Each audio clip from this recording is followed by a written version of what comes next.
Hello student, स्वागत है आज के इस वीडियो में। देखिए, मैं ऑलरेडी जो हूँ 5 चैप्टर कंप्लीट कर चुका हूँ और ये जो है चैप्टर नंबर 6 काफ़ी महत्वपूर्ण चैप्टर है।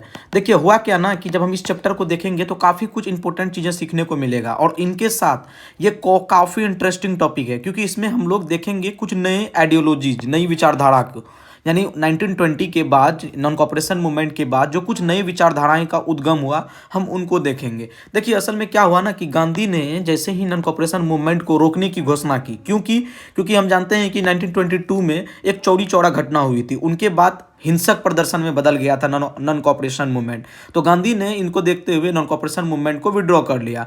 उसके बाद क्या हुआ कि कांग्रेस में और साथ ही इन्हीं के दौरान 1922 में गांधी जी को अरेस्ट भी कर लिया जाता और नतीजा क्या हुआ कि कांग्रेस में एक वैक्यूम क्रिएट हो गया। अब सवाल यह है कि इस वैक्यूम को फिल करना जरूरी है, तो इनको लेकर कांग्रेस में जो है ना अंदरूनी टसल्स देखने को मिला। कांग्रेस आगे चल के विचारधाराओं के आधार पर टूट गई 1922 के बाद। तो हम इनको देखेंगे। देखिए, असल में क्या है ना कि इन्हीं के पैरेलल इंडिया में अलग अलग क्षेत्रों में अलग अलग भावनाएं उद्गम हुआ।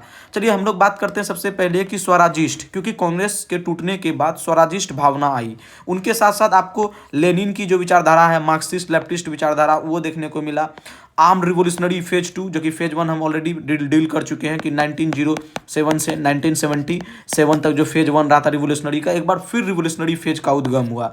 उसके बाद हम लोग देखेंगे कुछ बड़े और लंबे पीजेंट एजुटेशन हुए, किसानों के द्वारा विद्रोह हुआ ब्रिटिश के अगेंस्ट। तो हम इनको डील करेंगे। मुख्यतः हम इस चैप्टर में इन्हीं 4 टॉपिक को डील करने वाले हैं। तो चलिए देखते हैं आगे। सबसे पहले यह है कि कांग्रेस जो टूटा वो 2 भाग में टूटा, एक स्वराजिस्ट में, एक नो चेंजर में, यानी नॉन स्वराजिस्ट। तो कांग्रेस का क्यों टूटा? क्योंकि हम जानते हैं कि गांधी वैक्यूम क्रिएट हुआ। तो स्वराजिस्ट क्यों टूटा?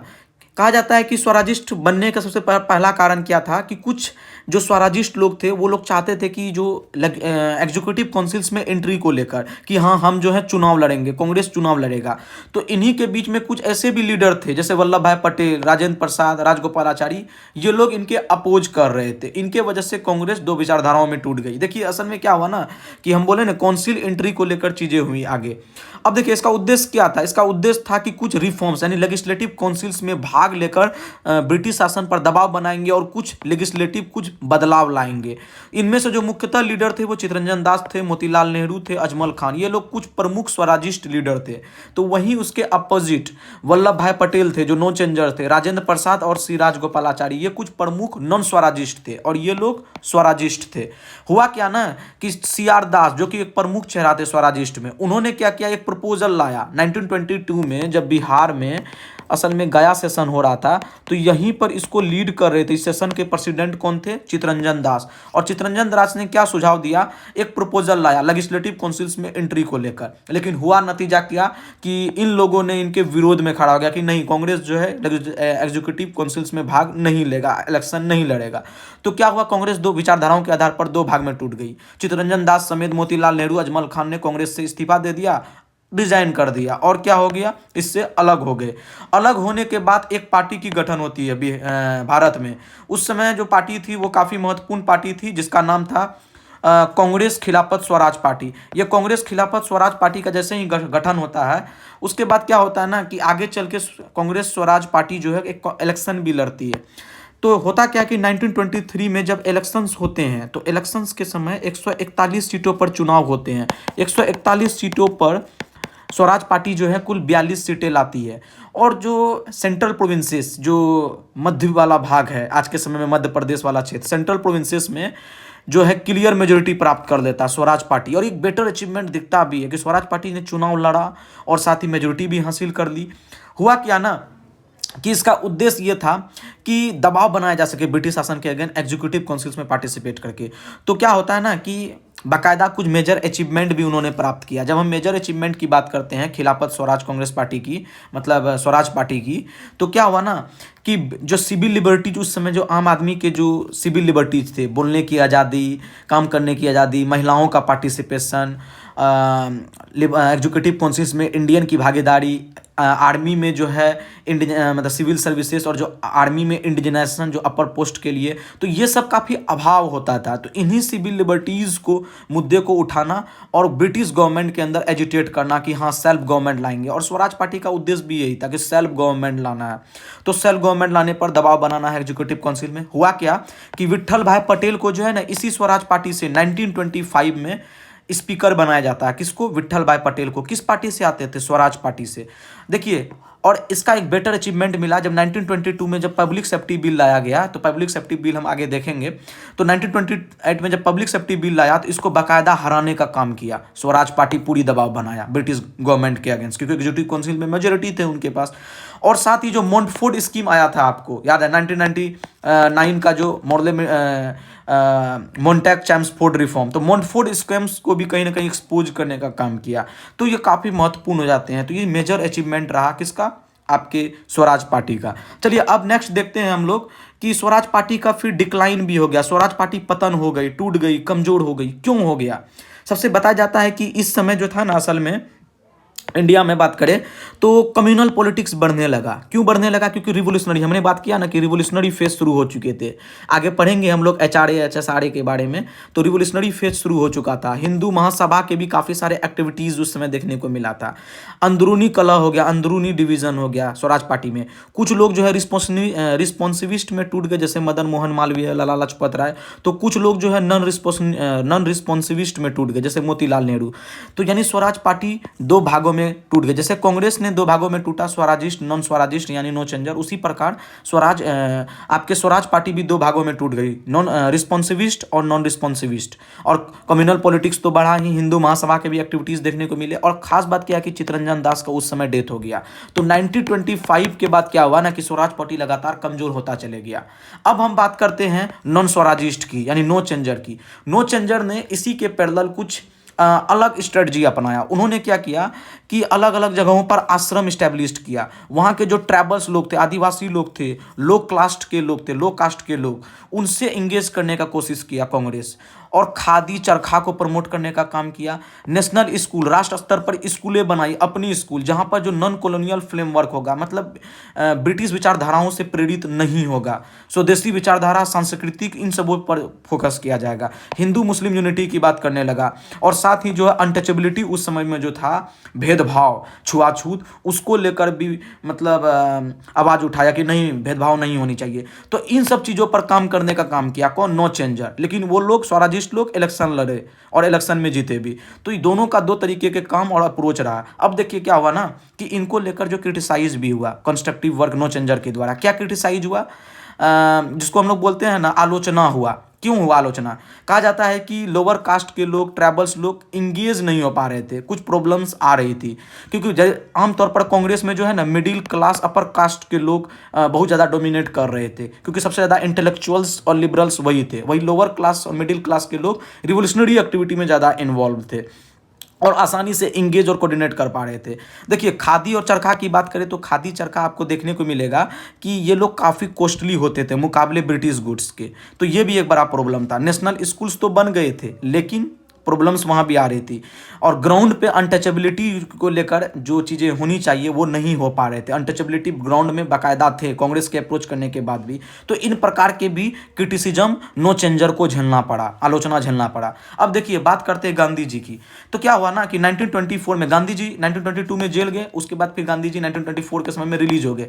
जब रिलीज हो गए थे, छोड़ दिया गया स्वास्थ्य को लेकर, तो हुआ क्या ना कि गांधी जी जो है बाकायदा स्वराजिस्ट लोग जो आपस में टूट गए थे, अलग हो गए थे, स्वराजिस्ट के साथ अप्रोच किया। किसने? गांधी जी ने।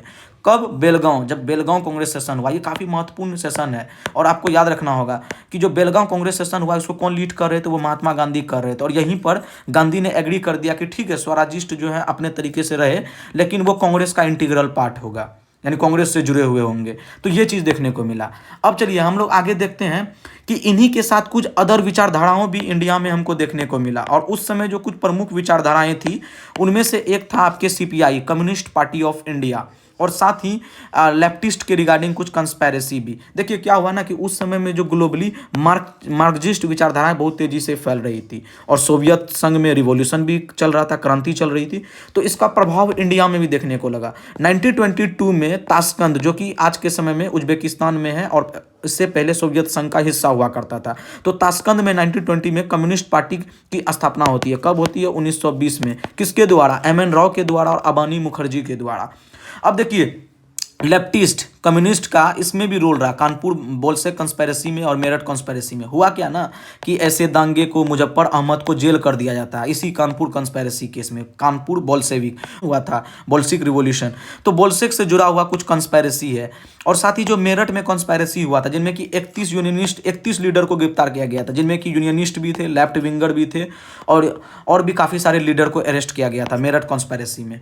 तो कम्युनिस्ट को लेकर भी ये दो कंस्पिरेसी काफ़ी महत्वपूर्ण है, कानपुर कंस्पिरेसी, मेरठ कंस्पिरेसी। और एक जो कानपुर कंस्पिरेसी हुआ 1924 में, लेकिन मेरठ कंस्पिरेसी कब हुआ? 1929 में। देखिए इंडियन कम्युनिस्ट कॉन्फ्रेंस भी हुआ था 1925 में भारत के कानपुर में उस समय में एक कॉन्फ्रेंस हुआ था जिसको बोला जाता है इंडियन कम्युनिस्ट कॉन्फ्रेंस। ये काफ़ी महत्वपूर्ण है। चलिए, तो कम्युनिस्ट विचारधाराओं को हमने देखा। अब हम लोग आते हैं इसी के पैरेलल यूथ लोगों का क्या रहा। असल में क्या है ना कि इन्हीं के साथ हमको यूथ के पार्टिसिपेशन और कुछ जो ट्रेड यूनियन के विचारधाराएं थी वो भी उत्पन्न हो रही थी। असल में क्या है ना कि बंगाल में एक ऑल बंगाल स्टूडेंट कॉन्फ्रेंस होता है। कब होता है? 1928 में। और इसको जो हेड करते हैं जवाहरलाल नेहरू। यानी बंगाल मतलब विद्यार्थियों में जवाहरलाल नेहरू काफ़ी पॉपुलर हो गए थे उस समय। इसमें क्या हुआ ना कि विद्यार्थियों ने युवाओं में काफ़ी पॉपुलर थे, तो युवाओं ने एक यूथ लीग बनाया और यूथ लीग बाकायदा एक कॉन्फ्रेंस करते हैं। कहाँ पे? बंगाल में, जिसका नाम है ऑल बंगाल स्टूडेंट कॉन्फ्रेंस। कब? 1928 में। इसके प्रेसिडेंट कौन रहते हैं? जवाहरलाल नेहरू। देखिए इन्हीं के parallel trade union, all India trade union की स्थापना होती है। ये कब होती है? 1920 में, जिसमें कि तिलक जी भी इससे जुड़े हुए थे, लाला लाजपत राय जुड़े हुए थे। इनफैक्ट लाला लाजपत राय जो थे AITUC के प्रेसिडेंट भी रहे हैं। तो हुआ क्या ना, और इसके सेक्रेटरी कौन थे? AITUC के दीवान चमन लाल थे। प्रेसिडेंट कौन थे? लाला लाजपत राय। देखिए अब इसका बड़े रोल रहते हैं, ट्रेड यूनियन का बड़े रोल आपको देखने को मिलेगा कि कुछ मेजर स्ट्राइक हुए थे। कहाँ पर? जैसे खड़गपुर रेलवे में, Tata iron steel work plant में, बॉम्बे टेक्सटाइल मिल में, इन सबों में ट्रेड यूनियन के द्वारा भारी स्ट्राइक, भारी विरोध किए गए थे ब्रिटिश सरकार के अगेंस्ट। देखिए इन्हीं को लेकर मे डे भी मनाया जाता है। कब मनाया जाता है? 1923 में मद्रास में मनाया गया था पहला मे डे। तो आपने क्या देखा, जब हम डिटेल में बात करेंगे तो इसमें हम लोग पाएंगे कि सबसे पहले हमने क्या देखा कि कांग्रेस जो है स्वराजिस्ट को लेकर और नॉन स्वराजिस्ट को लेकर टूट गई। इन्हीं के पैरेलल कम्युनिस्ट विचारधाराएं भी आई। उसके अलावा आपको यूथ लोगों ने स्टूडेंट यूनियन बना ली। इन्हीं के साथ जो है व्यापारी लोग जो है all India trade union Congress बना लिया। तो और ये विचारधाराएं बनी, सब जो थे कॉमन क्या थे कि सब ब्रिटिश के अगेंस्ट एक अलग अलग तरीके से विद्रोह कर रहे थे, ब्रिटिश के रूल के अगेंस्ट। तो ये चीज़ देखने को मिला। अब सबसे महत्वपूर्ण चीज़ आता है इसमें ये कि जब हम बात करेंगे रिवोल्यूशनरी एक्टिविटी, और जब हम रिवोल्यूशनरी एक्टिविटी की बात करते हैं तो सबसे पहले हम लोग देखेंगे HRA, हिंदुस्तान रिपब्लिक एसोसिएशन। देखिए ये आप इंडिया देख रहे हैं, उस समय में इंडिया में खामतौर पर जो आज के समय में पंजाब, पाकिस्तान में ये वाला पंजाब और इंडिया का ये वाला पंजाब, और ये है आपके यूपी और ये है आपके बिहार। इन्हीं पंजाब यूपी यानी यूनाइटेड प्रोविंसेस आपको पंजाब और साथ ही आपके बिहार। देखिए जब हम हिंदुस्तान रिपब्लिक एसोसिएशन की बात करते हैं तो सबसे पहले हमको ये जानना होगा कि हिंदुस्तान रिपब्लिक एसोसिएशन में कौन कौन मेंबर थे, इसको फाउंडिंग करने में कौन कौन मेंबर। देखिए जब हम बिहार की बात करते हैं तो बिहार का और यूनाइटेड प्रोविंसेस का इसका गठन जो हुआ ना, असल में 1 मिनट, देखिए इसका जो गठन हुआ था ये उत्तर प्रदेश के आपके कानपुर में हुआ था। HRA, हिंदुस्तान रिपब्लिक एसोसिएशन, और जो फाउंडिंग मेंबर थे संस्थापक वो थे आपके राम प्रसाद बिस्मिल, जोगेश चंद्र चटर्जी और सचिन सान्याल। ये काफ़ी महत्वपूर्ण नाम है। इन्हीं ने मतलब राम प्रसाद बिस्मिल, जोगेश चंद्र चटर्जी और सचिन सान्याल ने मिलकर 1924 में HRA की नींव रखती है। आगे चल के क्या है ना कि इसका ऑब्जेक्टिव क्या था, हम लोग को विद्रोह करना, विद्रोह करना, हथियार के द्वारा आर्म रिवॉल्यूशन करना है, और एक ऑर्गेनाइज्ड वे थे और कॉलोनियल गवर्नमेंट को उखाड़ के फेंकना। इसका उद्देश्य ये था। HRA जो बनाए गए थे और स्पेशली इन्हीं क्षेत्रों में आपको डोमिनेट करता हुआ नजर आया था, पंजाब, यूपी एंड बिहार। अब देखिए इसका उद्देश्य और इसका जो ऑब्जेक्टिव क्या था ना कि federal republic united states of India की, federal republic united states of India इसका स्थापना करना था, इसका उद्देश्य था एचआरए का। देखिए एचआरए इसलिए भी जाना जाता है ना कि काकोरी कंस्पायरेसी केस। चलिए हम आगे देखते हैं Kakori conspiracy. Kakori conspiracy case में सबसे इंपॉर्टेंट नाम आता है हिंदुस्तान रिपब्लिक एसोसिएशन। ये एक ऐसी घटना थी जिसमें कि हिंदुस्तान रिपब्लिक एसोसिएशन इंडिया में उस समय में काफ़ी अटेंशन गेन किया था, लोगों की अच्छे मतलब रिस्पॉन्स रहा था। क्या हुआ ना कि असल में एक ट्रेन जो उत्तर प्रदेश जो आज के समय में लखनऊ में है, काकोरी नामक जगहों पर एक ट्रेन को लूटा जाता है और जो ब्रिटिश कैश थे, जो रुपये पैसे थे, वो लूटा जाता है ब्रिटिश एडमिनिस्ट्रेशन का। तो होता क्या है ना कि इस केस में उद्देश्य ये था कि फंड मिले, मतलब जो कैश आएगा उसका फंडिंग हो किसमें, हिंदुस्तान रिपब्लिक एसोसिएशन में, क्योंकि बड़े एसोसिएशन को चलाने के लिए पैसे चाहिए।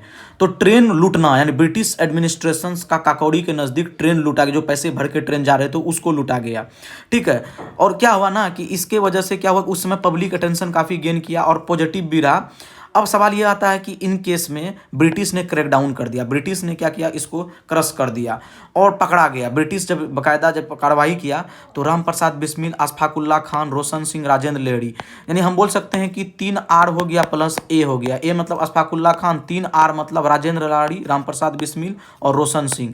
ये चारों लोगों को फांसी दे दिया गया और बाकी 4 को जो है डेथ सेंटेंस दे दिया गया, मतलब मृत्युदंड, यूं कहे तो आजीवन उम्र कैद ये सुना दिया गया। तो काकोरी कंस्पायरेसी के जो हिंदुस्तान रिपब्लिक एसोसिएशन कब स्थापना हुआ था, 1924। कहाँ हुआ था, आपके कानपुर में। तो काफ़ी महत्वपूर्ण है। चलिए अब हम लोग आते हैं सबसे important topic, that is HSRA। देखिए जब हम HSRA की बात करते हैं ना तो HRA ही ट्रांसफॉर्म हो गया किसमें, HSRA में। और 1928 में, ठीक 4 साल बाद 1924 में जब HRA बना तो क्या हुआ ना कि 1928 में HSRA में बदल गया, हिंदुस्तान सोशलिस्ट रिपब्लिक एसोसिएशन। यानी यहाँ पर एक नया शब्द आ गया, सोशलिस्ट। और इसका उद्देश्य भी था कि सोशलिज्म स्थापित करना है, सोशलिज्म यानी समाजवाद, और इसका एक ऑफिशियल गोल भी था। और आपस में मिलकर एक कलेक्टिव लीडरशिप निभाना है। यानी इसका उद्देश्य क्या बना कि समाजों में सोशलिज्म स्थापित करना है, सोशलिज्म की भावनाओं को अडॉप्ट करना है और एक कलेक्टिव लीडरशिप बिल्ड करना है। और बाकायदा इसके लीडर जो बनाए गए HSRA के मेन जो लीडर थे वो चंद्रशेखर आज़ाद ही मेन और सीनियर लीडर थे HSRA के, जो कि लीड कर रहे थे। और इनके साथ भगत सिंह हो, सुखदेव हो, भगवती चरण वोहरा हो, विजय कुमार सिन्हा हो, और भी काफ़ी लोग इनसे जुड़े, जैसे जतिन दास, राजगुरु, ये सब जो काफ़ी इंपॉर्टेंट लीडर जो HSRA से जुड़े। और लीडर कौन थे, चंद्रशेखर आज़ाद, जो किससे जुड़े हुए हैं, वो जुड़े हुए हैं आपके HSRA से, हिंदुस्तान सोशलिस्ट रिपब्लिक एसोसिएशन, जो कि HRA ट्रांसफॉर्म हो गया HSRA में। अब आते हैं एक फिलोसफी ऑफ बॉम्ब वाले कंसेप्ट पे। क्या हुआ ना कि भगवती चरण वोहरा एक अच्छे बॉम्ब मेकर थे, वो बॉम्ब बनाते थे और फिलोसफी ऑफ बॉम्ब का कॉन्सेप्ट इस्तेमाल किया गया HSRA के द्वारा। हुआ क्या ना कि भगत सिंह 1928 में 1928 में भगत सिंह क्या करते हैं कि सॉन्डर को मार देते हैं। सॉन्डर्स कौन था, एक पुलिस कमिश्नर था उस समय में। क्यों मार देते हैं कि साइमन कमीशन के विरोध में कराची में, कब, 1928 को विरोध चल रहा था। विरोध कौन कर रहे थे, लाला लाजपत राय। और लाला लाजपत राय की जब लाठी चार्ज में उनकी मौत हो जाती है तो नतीजा क्या होता है ना कि जो भी HSRA के लीडर थे, जो कलेक्टिव लीडरशिप थे, वो बदल जाते हैं इंडिविजुअल असैसिनेशन में। अब हमको मारना है, इंडिविजुअली मारना है। और जो भी इसके ब्रिटिश गवर्नमेंट की जो भी मतलब एक्सप्लॉयटेशन पॉलिसीज होगा उसको ख़त्म करना है और कलेक्टिव लीडरशिप में आप काम नहीं करेंगे, इंडिविजुअल रूप से काम करेंगे। जैसे भगत सिंह, सुखदेव, राजगुरु, इन लोगों ने क्या किया, जैसे भगत सिंह ने सॉन्डर्स को मार दिया। और जैसे कि चंद्रशेखर आज़ाद ने क्या किया कि ट्रेन प्लान किया कि इरविन जो ट्रेन से ट्रेवल कर रहे थे उसको डिरेल करना है, उसको अटैक करना ट्रेन को। यानी अब इंडिविजुअल प्लानिंग शुरू हो गया, इंडिविजुअल मारकाट शुरू हो गया, जो कि पहले कलेक्टिवली होता था, सब मिल के करता था, कोई घटना का अंजाम देता था। तो इन प्रकार की चीज़ें देखने को मिला। क्यों कारण रहा, क्योंकि लाला लाजपत राय जो मेन क्रांतिकारी नेता थे उनकी मौत हो जाती है। अब देखिए जैसे कि एक आता है कि 1929 में भगत सिंह ने सॉन्डर्स को गोली मारा और 1929 में सेंट्रल लेजिस्लेटिव असेंबली में भगत सिंह ने बॉम्ब फेंका था, किसके साथ, बटुकेश्वर दत्त के साथ मिलकर। हालांकि ये एक हार्मलेस बॉम्ब था, इससे किसी को नुकसान नहीं हुआ। क्यों, क्योंकि उद्देश्य था कि जो पब्लिक सेफ्टी बिल हमने चर्चा किया था ना, इसी पब्लिक सेफ्टी बिल को लेकर विरोध भी कर रहे थे। कौन कर रहे थे, चित्तरंजन दास स्वराजिस्ट लोग, जब इलेक्शन जीत के लेजिस्लेटिव काउंसिल्स में जब आए थे। और इसी सेफ्टी बिल जो 1928 में देखने को मिला था, ट्रेड डिस्प्यूट बिल, इनको विरोध के नज़र से, यानी इसको विरोध करना है। और इन्हीं को लेकर जो सेंट्रल लेजिस्लेटिव असेंबली में भगत सिंह ने क्या किया, बम फेंक दिया। और इस केस में जब क्या हुआ ना कि असल में उद्देश्य क्या था कि अरेस्ट होना था, मतलब भगत सिंह लोग जो थे क्रांतिकारी लोग, कि हम लोग को अपना प्रोपेगेंडा को मतलब स्ट्रॉन्ग करना है और लोगों को सुनाई देना चाहिए, क्योंकि ब्रिटिश प्रशासन सुन नहीं रहे हैं, बहरा हो चुके हैं। तो इसको लेकर असल में क्या है ना, अरेस्ट होना और लोगों के अटेंशन गेन करना। तो ये चीज़ देखने को मिला था। देखिए असल में क्या है ना कि जब हम आगे देखेंगे हिंदुस्तान सोशलिस्ट रिपब्लिक एसोसिएशन को, तो हम एक कॉमन चीज़ पाएंगे क्या, कि HSRA को सप्रेस तो कर दिया गया, लेकिन आंदोलन जो है बंगाल में भी देखने को मिला, बंगाल शिफ्ट हो गया। देखिए असल में क्या हुआ ना कि चंद्रशेखर आज़ाद, हमने बताया कि इलाहाबाद में अपने आप को इनकाउंटर कर देता है 1930 में, और भगत सिंह, सुखदेव, राजगुरु लाहौर कंस्पायरेसी केस में जो सौंडर को मारा था, उस केस में जो है उसको फांसी दे दिया जाता है। कब? 1931 में। यानी चंद्रशेखर आज़ाद 1931 में गोली मार लेते हैं और इसी साल 1931 में भगत सिंह को भी लाहौर कंस्पायरेसी केस में जो है सजा सुनाई जाती है, मतलब फांसी दे दिया जाता है। अब आते हैं सबसे important topic, that is Bengal. देखिए असल में क्या हुआ ना कि चित्तरंजन दास के डेथ के बाद बंगाल कांग्रेस का विभाजन हो जाता है, ठीक है। और जब हम बंगाल कांग्रेस की बात करते हैं तो इनमें दो प्रमुख नेता सामने निकल के आता है, एक JM सेनगुप्ता और एक सुभाष चंद्र बोस। क्योंकि चित्तरंजन दास एक बहुत ही महत्वपूर्ण लीडर थे, और चित्तरंजन दास के मौत के बाद बंगाल में जो कांग्रेस के मुख्य नेतृत्व बन जाते हैं वो बन जाते हैं JM सेनगुप्ता, जो कि अनुसूलन ग्रुप को भी लीड कर रहे थे, और आपके सुभाष चंद्र बोस जो युगांतर ग्रुप को। यानी इंपॉर्टेंट है, यदि आपको कोई बोलेगा, 1 मिनट, हाँ, यदि आपको कोई बोले युगांतर ग्रुप को कौन लीड कर रहा था बंगाल में जब कांग्रेस का डिवीजन हो रहा था, तो वो कर रहे थे आपके JM सेनगुप्ता। और यदि आपको कोई बोलेगा सुभाष चंद्र बोस, SC बोस, युगांतर ग्रुप को, लेकिन अनुसूलन ग्रुप को कौन लीड कर रहे थे, वो कर रहे थे आपके JM सेनगुप्ता। ये वही है जो असम में टी वर्कर प्लांटेशन में जो स्ट्राइक चल रहा था नॉन कॉपरेशन के दौरान, इसको लीड कर रहे थे असम से। तो ये चीज़ हमको देखने को मिला कि कैसे HRA आया, HSRA आया, अलग अलग अप्रोचें अपनाई। HRA जाना गया काकोरी कॉन्स्पिरेसी के लिए, और HSRA जाना गया आपके लाहौर कॉन्स्पिरेसी के लिए। उसके बाद बंगाल कांग्रेस का विभाजन हो गया चित्तरंजन दास के बाद, एक तरफ अनुसूलन ग्रुप वाला लोग JM सेनगुप्ता की तरफ हो गए, युगांतर ग्रुप वाले सुभाष चंद्र बोस की तरफ हो गए। तो ये चीज़ देखने को मिला। अब सबसे इंपॉर्टेंट टॉपिक पे आते हैं, चिटगोंग आर्मरी रेड, यानी जो हथियार का तहखाना था उस समय ब्रिटिश का। 1930 में एक घटना होती है। 1930 में सूर्य सेन और उसके एसोसिएट अनंत सिंह और गणेश घोष जैसे व्यक्ति क्या करते हैं कि इंडियन रिपब्लिक आर्मी बैनर तले एक एक्टिविटी को मतलब इम्प्लीमेंट करते हैं, मतलब एक इसको रेड करते हैं कि ब्रिटिश का जो हथियार का तहखाना होता है उसको लूटने का प्लान बनाया जाए। यानी ब्रिटिश का हथियार का तहखाना को लूटेगा, और वो जो हथियार है किसको देगा, वो देगा रिवोल्यूशनरी को।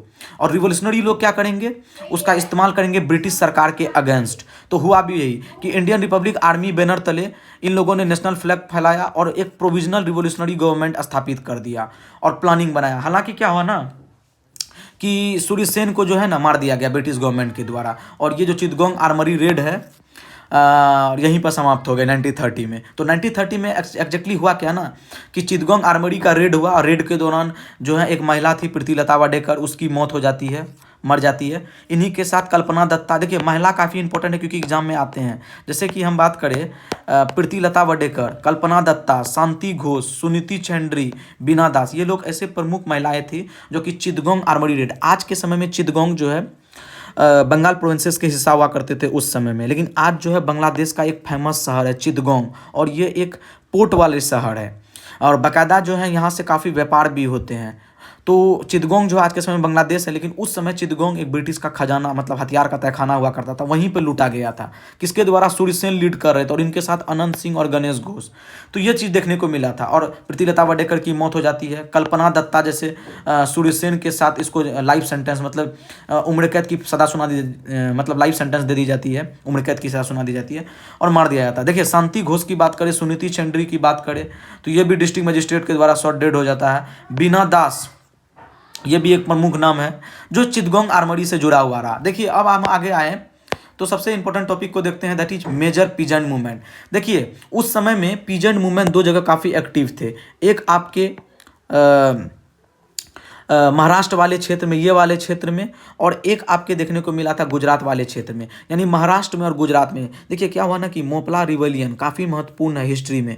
1921 में आपको मोपला में एक विद्रोह देखने को मिला था। क्या हुआ था ना कि वहाँ पर जो टिनेंडेंट लोग थे, टिनेंडेंट मतलब क्या होता है किराएदार, किराएदार कौन थे? मुसलमान थे और हिंदू लैंडलॉर्ड के अगेंस्ट जो है विद्रोह कर रहे थे, मतलब अगेंस्ट में विद्रोह कर रहे थे। कारण क्या था कि मुस्लिम टेनेंट लोग चाहते थे कि हिंदू लैंडलॉर्ड जो किराए ले रहे हैं इससे मुस्लिम टेनेंट प्रभावित हो रहा है, ऐसा कुछ चीज़ें स्थितियां बनी थी। लेकिन चीज़ें कंट्रोल हो जाती, लेकिन हुआ क्या ना, नहीं हो पाया। क्या हुआ कि इनिशियली गांधी जो सपोर्ट कर रहे थे इस मूवमेंट को, क्योंकि मुस्लिम टेनेंट, मुस्लिम काश्तकार हिंदू जमींदार के अगेंस्ट विरोध कर रहे थे।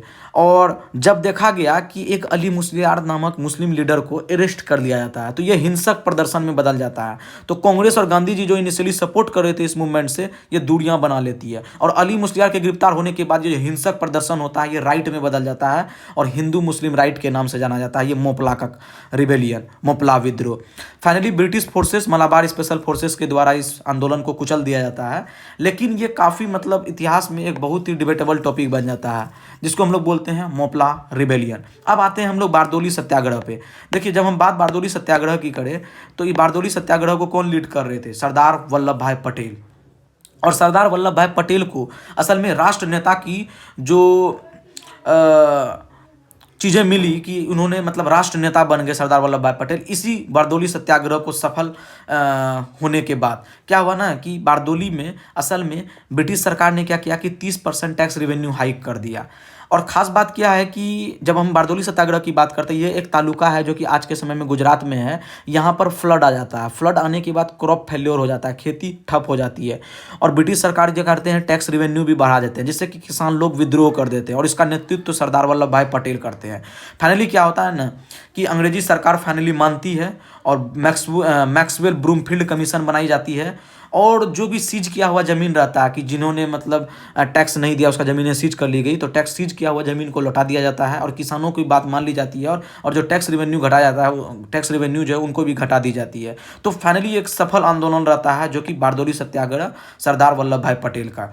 तो ये चीज़ हमको देखने को मिला। 30% टैक्स रेवेन्यू जो बढ़ाया था वो 6% घट के 6% हो जाता है और जो सीज किया हुआ ज़मीन है वो भी लौटाना पड़ता है। तो ये देखने को मिला था बारदोली सत्याग्रह में। अब हम लोग आते हैं पीजेंट मूवमेंट में, किसानों के आंदोलन में। यूनाइटेड प्रोविंसेस में भी एक आंदोलन चल रहे थे, एक अवध किसान मूवमेंट 1920 में। इसको लीड कौन करे थे? बाबा रामचंद्र। यहाँ भी वही चीज़ हुआ था कि सरकार ने क्या कि ब्रिटिश सरकार ने रेंट बढ़ा दिया था और इसी के अगेंस्ट मूवमेंट शुरू हो गया था किसानों के द्वारा और जो लीडर थे वो बाबा रामचंद्र थे।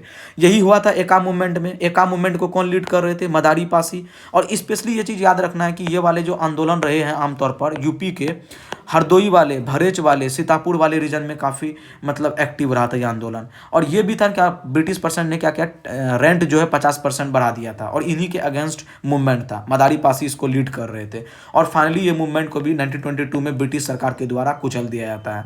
तो असल में ये चीज़ हमको देखने को मिला। अब आते हैं कुछ अदर मूवमेंट पे, जैसे कि बिहार की ही बात कर ले। बिहार में सहजानंद सरस्वती एक किसान सभा मूवमेंट बनाती है। देखिए, अब यदि बिहार का कंपटीशन एग्जाम देना है तो ये टॉपिक काफ़ी महत्वपूर्ण है। तो सहजानंद सरस्वती क्या हुआ ना कि किसान सभा मूवमेंट की गठन करता है और 1929 में उन्होंने बिहार प्रोविंशियल किसान सभा मूवमेंट बना लेते हैं। और ये मूवमेंट जो था ना किसानों के सपोर्ट में कौन था? सहजानंद सरस्वती। और ये लीडर भी था। किसके लिए था? जमींदारी के लिए। जमींदारी जो सिस्टम थी बिहार में उस समय और ज़मीनों की आधिपत्य को लेकर कि ज़मीन हमारे हैं या फिर पीजेंट जमींदारों के हैं या फिर किसानों के हैं, इन्हीं को लेकर क्या हुआ ना कि पीजेंट लोगों के सपोर्ट कर रहे थे सहजानंद सरस्वती जमींदार के अगेंस्ट। ये मूवमेंट देखने को मिला था बिहार में। अब कुछ अदर मूवमेंट देखने को मिला, जैसे कि बंगाल के मिदनापुर वाले में वही एक जमींदारी कंपनी आता है, मेडिकल स्टूडेंट के द्वारा गठन होता है, कल्टीवेटरों पर टैक्स लगा देता है, उसके अगेंस्ट मिदनापुर में देखने को मिला था। आंध्र प्रदेश में भी लोकल लेवल पर मूवमेंट देखने को मिला था फॉरेस्ट लॉ के द्वारा, अल्लारी सीताराम राजू, जो कि नॉन कॉपरेशन मूवमेंट में भी हम पढ़े थे। राजस्थान में भी आपको पिजन मूवमेंट देखने को मिला था, बिजोलिया भील मूवमेंट, जिसका चर्चाएं हम कर चुके हैं। तो ओवरऑल ये टॉपिक समाप्त होती है, लेकिन काफ़ी महत्वपूर्ण टॉपिक है कि किस प्रकार अलग अलग विचारधाराओं का उद्गम हुआ और किस प्रकार से, चाहे वो आपका कांग्रेस हो, स्वराजिस्ट नॉन स्वराजिस्ट में बंटना हो, फिर स्वराजिस्ट पार्टी रिस्पॉन्सिविस्ट नॉन रिस्पॉन्सिविस्ट में बद गया, फिर उसके बाद कम्युनिस्ट पार्टी आया, फिर अलग अलग प्रकार के पीजेंट्स मूवमेंट हुए, फिर रिवोल्यूशनरी ग्रुप आया, HRA HSRA। तो ये ओवरऑल हमने टॉपिक को क्लियर किया। चलिए, बहुत बहुत धन्यवाद। मिलते हैं अगले टॉपिक में। हम बहुत ही रैपिड फायर और शॉर्ट टर्म रिविजन करा रहे हैं, तो काफ़ी इंपॉर्टेंट है ये टॉपिक।